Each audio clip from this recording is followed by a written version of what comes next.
providing a little bit more updates. So I'd like to start us off with just a quick chant.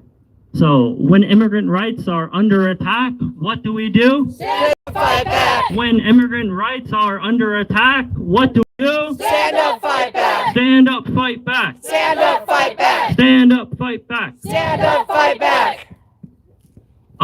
Yeah, so as a community, we've been coming out here every single Monday at 6 p.m. just over there at the GEO facility.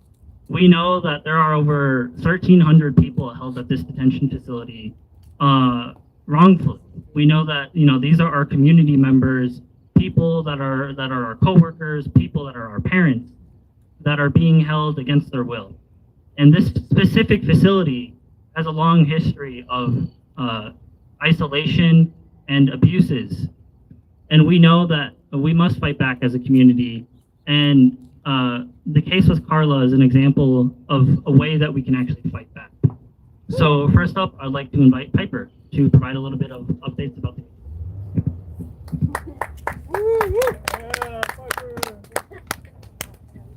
Good afternoon, everybody. And if you're here with us and you want to join us, you can. But if you're more comfortable over there, that's okay too.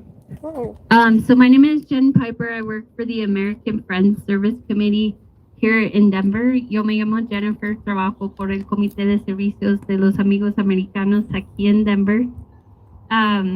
We first got in touch with Pablo when he called our rapid response hotline. La primera vez que hablé con Pablo fue después de que llamó a la línea de respuesta rápida buscando recursos para su esposa, looking for resources for his wife who had just been detained. And so I'm just going to tell a little bit of the facts in Carla's case and how the community has supported Pablo and Carla in this fight.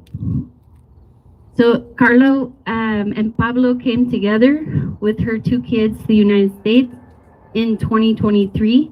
They entered with the CBP-1 app. They were paroled into the United States all together, and they were fighting their asylum case together.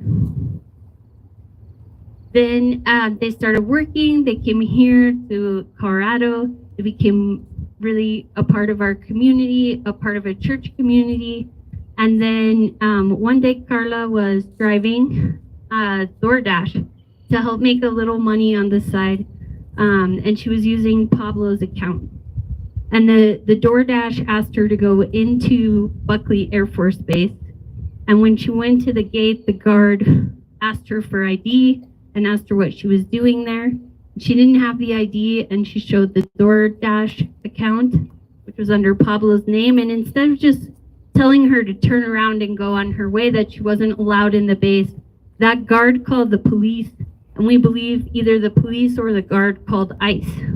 And so Carla was directly detained for, working to feed her family, the same as many of us work multiple jobs to feed our families. Shame.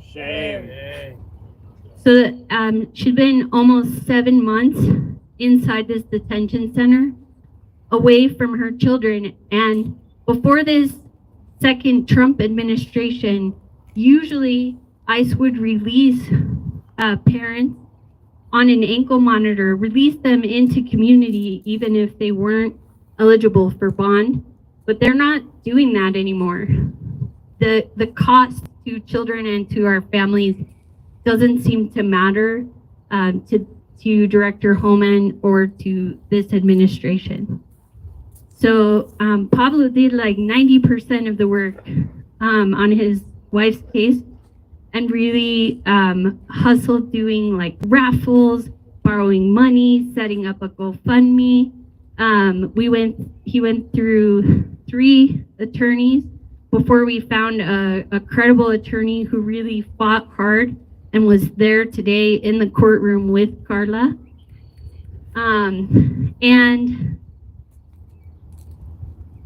Asylum is a very difficult case to win. You have to prove that you've been targeted in your country of origin. It's very exhausting inside these hearings. You have to relive all of the worst moments of your life in front of a judge in order to prove that you have this credible fear.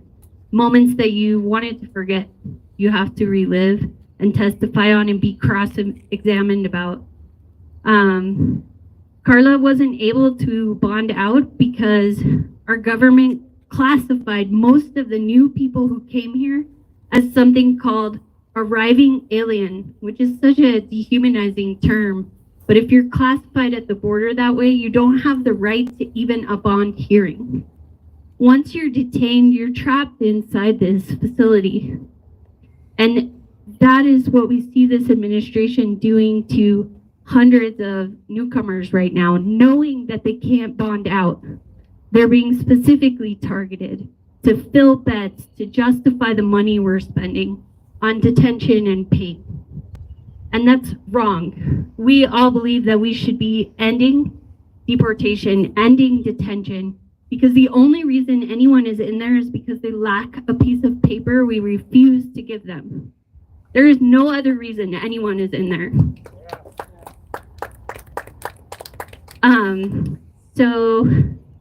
The only other incident that Carla had with law enforcement was a wrongful arrest. All the charges from that incident were dismissed. So her record here in the United States is totally clean, and yet she's been in this facility for 7 months. But we want to thank every single person who fundraised, who helped share the GoFundMe, who gave Pablo a space to really share and Carla a space to share their story. And so I want to stop talking and let Pablo talk about today.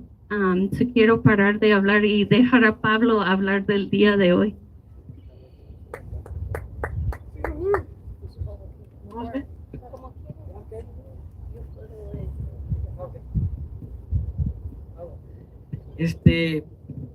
Principalmente, pues, darle totalmente las gracias a ustedes. First and foremost, I want to thank everybody here Porque esta victoria no lo hubiésemos logrado sin la ayuda, sin el apoyo de cada uno de ustedes y también del apoyo de las personas que no se encuentran en este momento, pues. because we wouldn't have been able to accomplish this victory without you all here and also those that are now present here.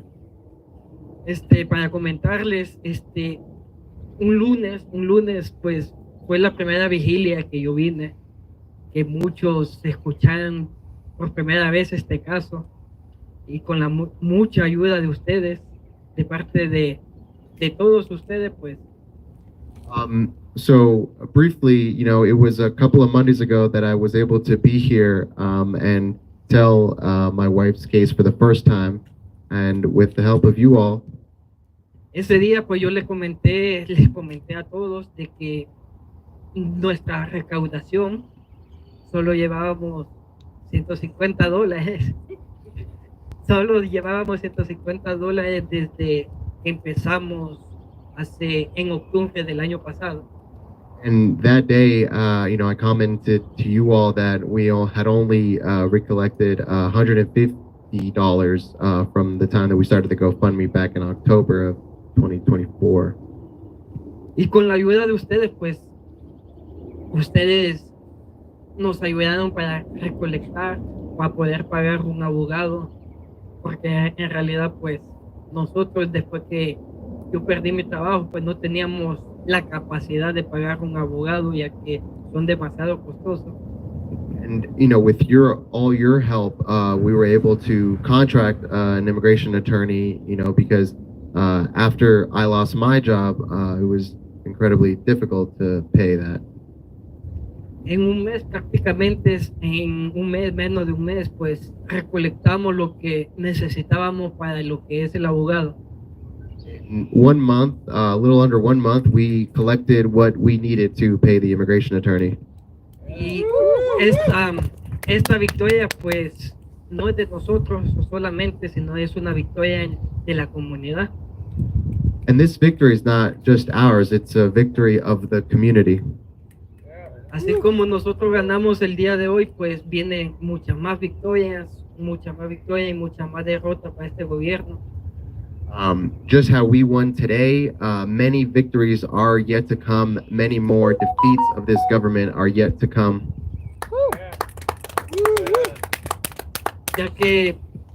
Ya que no solo nosotros estamos en ese caso, sino hay miles de personas que están luchando con un gobierno opresor. Now that it's not just us fighting against this, but there are thousands of people fighting against an oppressive government. Y así como nos apoyaron a nosotros, así podemos seguir apoyando a otras personas que también los necesitan. And just like you all supported us, now we can support all the other people who need our support. De parte de Carla, de los niños, pues estamos totalmente agradecidos, ya que después de 7 meses la familia se va a volver a reunir. On behalf of Carla and the kids, we are so grateful because after 7 months of detention, our family is going to be able to reunite. Yeah.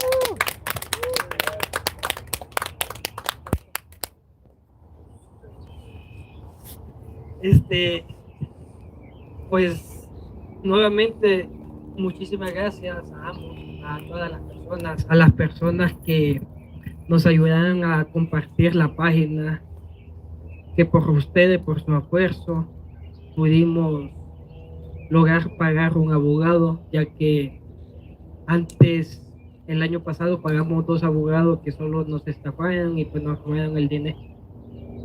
Newly, once again, thank you for everyone who helped us share the link and helped us contract an immigration attorney because, as some of you know, the previous 2 attorneys that we contracted with basically just stole our money. Y de todo corazón, pues, les pido de que no nos olvidemos de las demás personas, que sigamos luchando como comunidad. And from the bottom of my heart, I ask that everyone not forget everyone else, you know, and that we keep fighting as a community. No somos delincuentes, somos trabajadores, somos una comunidad latina, trabajadora, no somos delincuentes, como lo está diciendo el gobierno, y pues hasta la victoria siempre. We're not criminals. We're hard workers. We're not criminals, despite what this government is saying that we are. And until the victory. La felicidad después de escuchar a la jueza, que fue el hacerlo aprobado. Esa felicidad nos inundó tanto a Carla, tanto a mí, que yo pude escuchar esa palabra, esa frase de la jueza. The happiness that I was able to feel when I heard the judge grant their decision, I was overwhelmed at hearing that decision.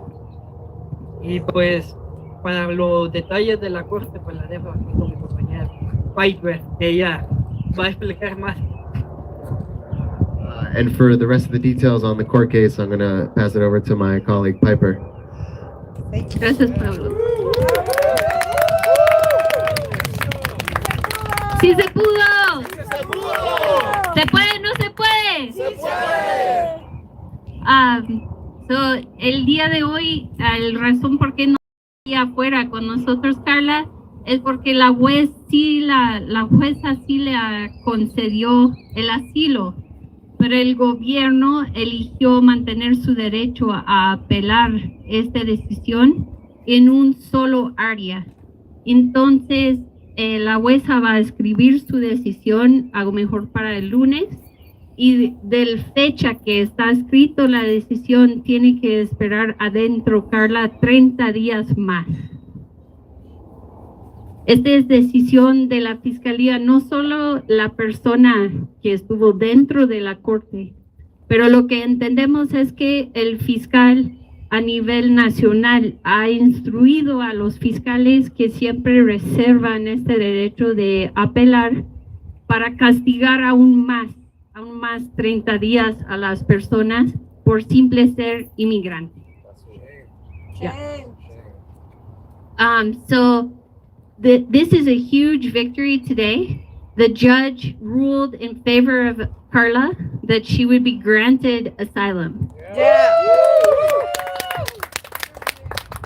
The reason that she's not here with us right now is because the Office of Principal Legal Advisor, which are like the prosecutors in this case, reserved their right to appeal that decision based on one legal area in her case. So the judge is going to write her approval, her decision, probably by Monday. And from the day that that decision is written, Carla has to wait 30 more days inside detention to see if the government appeals or not. And that is not just this particular prosecutor or Office of Principal Legal Advisor counsel. It's coming from the top. This idea that even though the person has won their asylum and the government could just let that decision stand, they're choosing to reserve their right to appeal in order to punish people further for being immigrants. So right now, even though Carla is should be free because she won her asylum case, she'll need to wait 30 more days. But Pablo and Carla for today would like to focus on the win. Pablo y Carla el día de hoy quieren enfocar en que ganó el asilo y dejamos los 30 días para otra ocasión. And to think more about the 30 days in the months to come. I feel like this community is really needed to help make those 30 days go as fast as possible. And I know that Pablo will still be here in the fight with other people and with all of you. So, yo siento que es muy importante que nosotros como comunidad estamos con Pablo, con Carla y la familia para hacer volar esos 30 días. Y yo sé que Pablo va a seguir en la lucha con todos para los demás. Entonces vamos a tener la ocasión de seguir juntos, respaldándonos para que vuelan estos 30 días y sus hijos pueden ver su mamá de nuevo. Eso.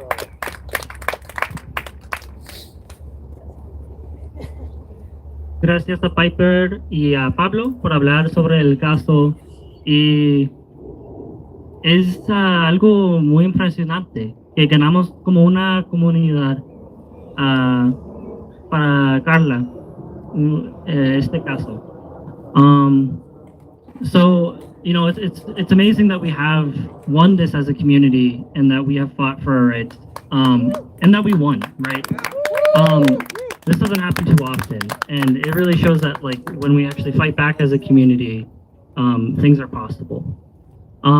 So we just have 2 more speakers that I would like to welcome up, and then we'll have time for questions from the press, and that should conclude our event.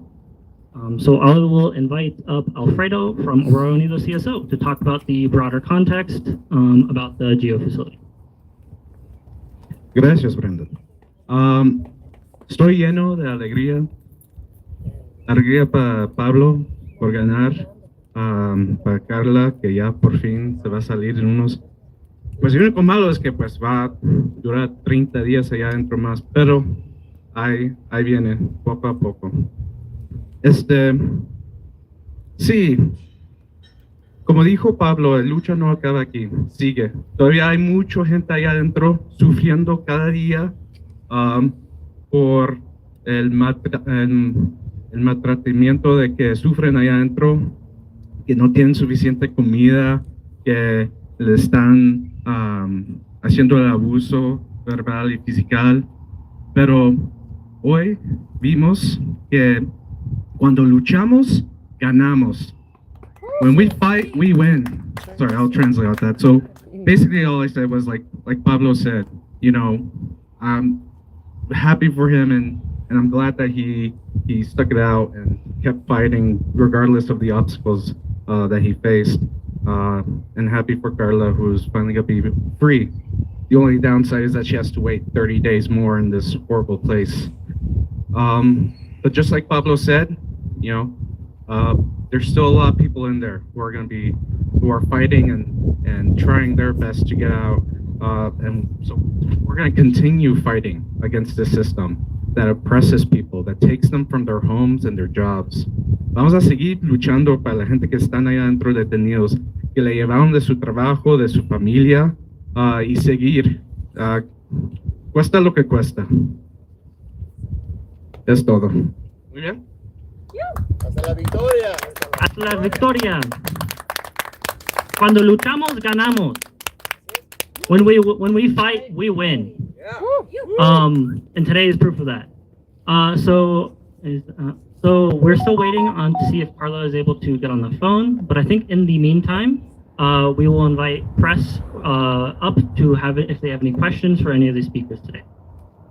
Yeah. Hi, sure. Hi, I'm Megan Umalani Boyanson with the Denver Post. I know I've spoken with both Pablo and Carla about the situation, and both of them had said that the charges that she was detained on weren't clear to them. Do we have any more information regarding those detainment charges?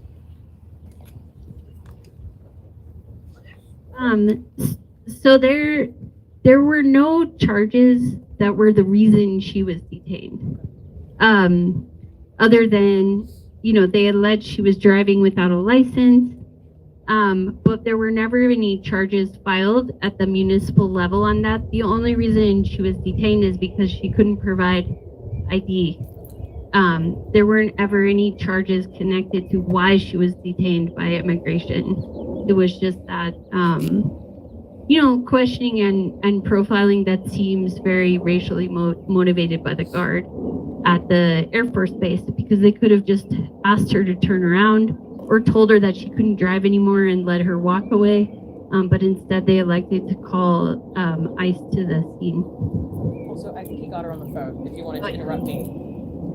Pablo, ahí está Carla. Pásale.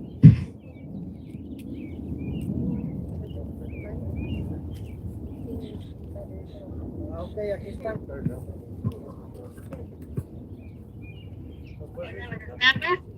Buenas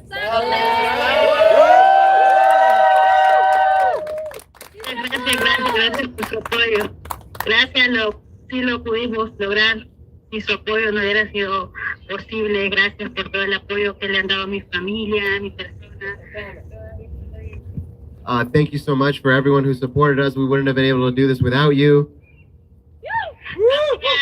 Estoy en shock, todavía no me lo puedo creer de que lo hayamos ganado, de que lo hayamos logrado. Con la ayuda de nuestro Señor Jesucristo ha sido posible todo esto, y con la ayuda de ustedes.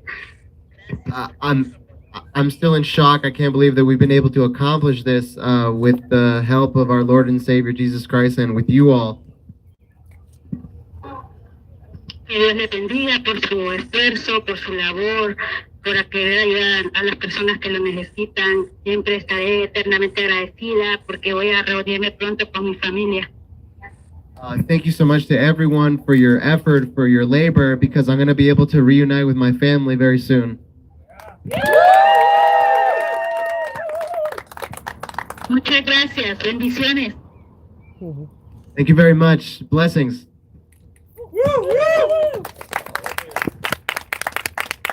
Thank you, Carla. Gracias, Carla. Yeah, if press have any more questions, we would welcome that. If Piper, Ms. Piper could spell your name, and if Carlos could spell his first name, last name as well. Okay. Mine is JENNIFER, PIPER, and Pablo is PABLO, Acosta, ACOSTA. And Carla has the same last name? Oh, Carla, you said, sorry. Does she have the same No. last name? Okay. It's Medina, TARLA, and then I'll get you the last name after. I don't want to mess it up. Okay. I have a question. You say there are many others in there. Are any others? How are we doing? Are we fighting for any others? Can you tell us about any of the other cases in there? Yeah, I'll talk a little bit about some of the other cases. Mm-hmm. I'm sure many of us have heard about Jeanette Vizguera. Mm-hmm. This was a member of our community that is a longtime activist doing this for almost my entire life. And she's currently being held at the GEO facility. This is someone that, why we're coming out here every single Monday. And we've shown that, when we're fighting for her case, we've been able to mobilize with other families that are also in this facility. But yeah, like we've said before, there's like 1,300 people in this facility, and we got to fight for all of them. And then plenty of the other speakers. Free them all. Free them all! Free them all! We have been able to be in contact as a movement with numerous people who were detained at the raid in Colorado Springs because of our hotline. AFSC also has a program called Not One More Deportation, where we connect people like Pablo who are in detention or deportation or their loved ones on with each other, because these guys are the experts on this system, really, what it really means. What are the reasons why our government is acting the way they are? What are the solutions? So they fight together for their cases, but they also fight to change the system that we have. And actually right now in Congress, they're reviewing Trump's budget. So Trump's budget proposes millions, over $40 million worth of cuts to social safety net programs, while at the same time proposing tripling the number of people in detention across our country from 40,000 people a day to over 130,000 people. So it's really important to be engaged both at the individual support level, but also to be engaged in systems change, whether that looks like direct action, calling your congressperson or signing a petition, or coming out here this Monday. We'll be out here again at 6 p.m. This Monday is going to be hosted by an interfaith group. So we invite all the press and all the people in the community come back out, learn more, hear from more family members. Every Monday when folks are out here, someone new steps up to share their story. And we're here for it, and we're here until this place is shut down. Thank you. Something else I'd like to talk about is the Colorado Rapid Response Network that multiple organizations and AFSC has been leading up on in Colorado. But basically what this looks like is people are able to call a hotline in which we're able to get confirmers out to see if there are actual ICE agents in their community and to send resources to inform people of their rights. And we've seen that this has been extremely successful in getting information out to people and stopping some of these raids that are happening in our community. So I want to commend the movement as a whole for being able to build that up. And then, yes, one more question. Could you spell your first and last name, your title, and your organization? Yeah, my name is Brandon Gerke Quintanilla with Aurora Unidos CSO. Let me know if I'm talking too fast. No, could you just spell your name for me? Thank you. BRANDONGEHRKE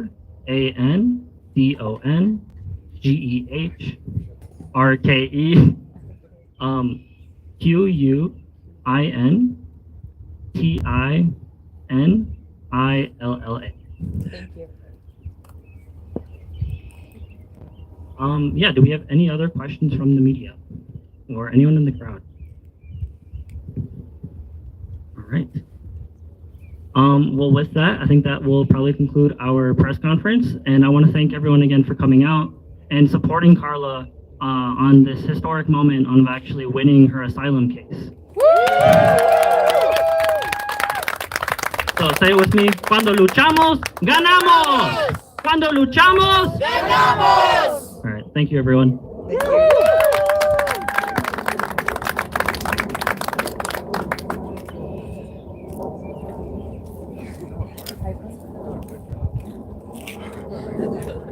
It's kind of, thanks for that.